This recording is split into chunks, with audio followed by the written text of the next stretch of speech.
ओम तत्सत। जहाँ हमने देखा पहले डेथ के फिनोमिना को, उसके बाद हम लोगों ने देखा आफ्टर लाइफ, फिर हमने देखा हेवन एंड हेल।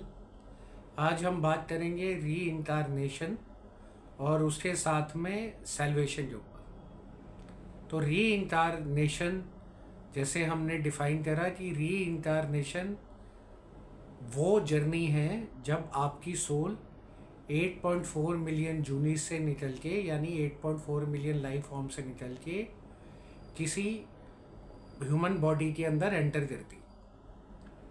तो जब वो एंटर करती है तो उसको हम लोग री इंकारनेशन बोलते हैं। दूसरा हमने देखा, इसका दूसरा जो पर्सपेक्टिव है वो है कि री इंकारनेशन कोई अलग अलग लाइफ फॉर्म्स की फिजिकल एग्जिस्टेंस से बीतने की बात नहीं।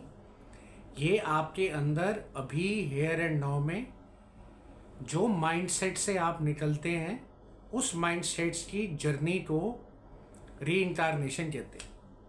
तो जहाँ आप तो एक्सटर्नल दोबारा जन्म लेके सोल को किसी और बॉडीज़ में, नेचर में, एनिमल्स में किसी के थ्रू निकलना नहीं पड़ा एक और सोल बॉडी के अंदर जाने के लिए सोल को, बट वही सोल आपके पास अभी है।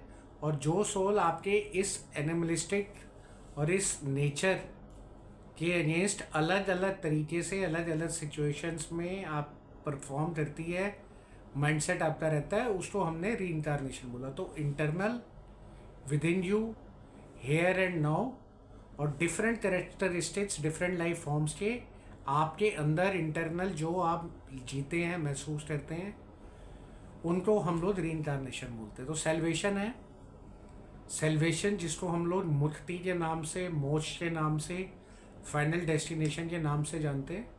तो मुक्ति का मतलब है जीवन मुक्त। जीवन मुक्त का मतलब है कि ये जो सर्कल चला, ये जो साइकिल चला, जहाँ पर आप इल्यूजन्स और डिल्यूजन से बाहर आ गए, ईगो से, डिटैचमेंट से बाहर आ गए, आपने ये समझ लिया कि आप माइंड और फिजिकल बॉडी के अलावा कुछ हैं, जो आपकी सोल है। और ये सोल इतनी डिटैच हो गई थी अब ना तो इसके ऊपर किसी वाइसेस का, इल्यूजन्स का असर पड़ता है, और ना दूसरी तरफ इस पर कोई डिल्यूजन्स का या नेगेटिव चीज़ों का असर पड़ता है। तो जब आप अपने आप को डिटैच कर लेते हैं और सिर्फ आप ये व्यू करते हैं स्टेट ऑफ माइंड से ऊपर उठ के, कि जब आप अपने माइंड को व्यू कर सके, तो एक है हमारा माइंड जो हमें बिलीफ सिस्टम्स में, स्कूल का हो, एजुकेशन का हो, सोसाइटी का हो, रिलीजन का हो, इसने दिया। एक हमारा ब्रेन है जो हम लेके पैदा हुए, और एक सेल्वेशन है जब हम अपने इस स्टेट ऑफ माइंड से ऊपर उठ जाते हैं और ये देखते हैं कि ये सब हो रहा है and this is the doer and I am not the doer. तो जहाँ से हम आए उस सोर्स में अगर हम वापस मिल गए, ज्योति ज्योत समाए, वो सिचुएशन को हम लोग, फिनोमिना को सेल्वेशन बोलते हैं। तो अगर हम इसको एक कंसाइज वे में कर सके कि चाहे वो डेथ हो, आफ्टर लाइफ हो, हेवन हेल, री इंकारनेशन हो, 8.4 मिलियन जूनीज हो, या सेल्वेशन हो, तो जहाँ हमने देखा कि ये हमारे एक पर्सपेक्टिव में डेथ के बाद की स्टेट्स हैं, डेथ के बाद के कंसेप्ट्स हैं जो हमारे बिलीफ सिस्टम्स में हमने जाना है। दूसरा इसका ऑल्टरनेटिव हमने देखा पर्सपेक्टिव, जहाँ पर हम लोग ये जान लें कि इसका हमारी फिजिकल डेथ से कोई लेना देना नहीं।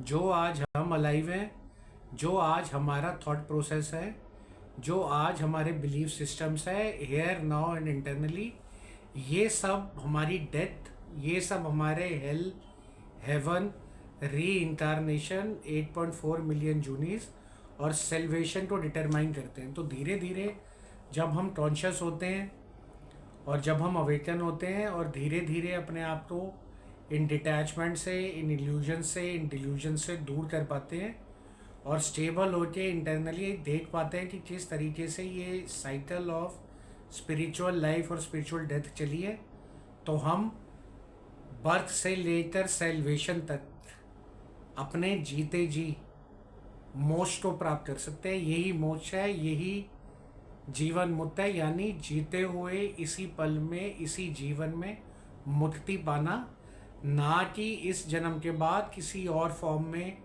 दोबारा जन्म लेके और फिर दोबारा मनुष्य जीवन लेके उसके अंदर इससे प्राप्ति पाना। ओम तत्सत।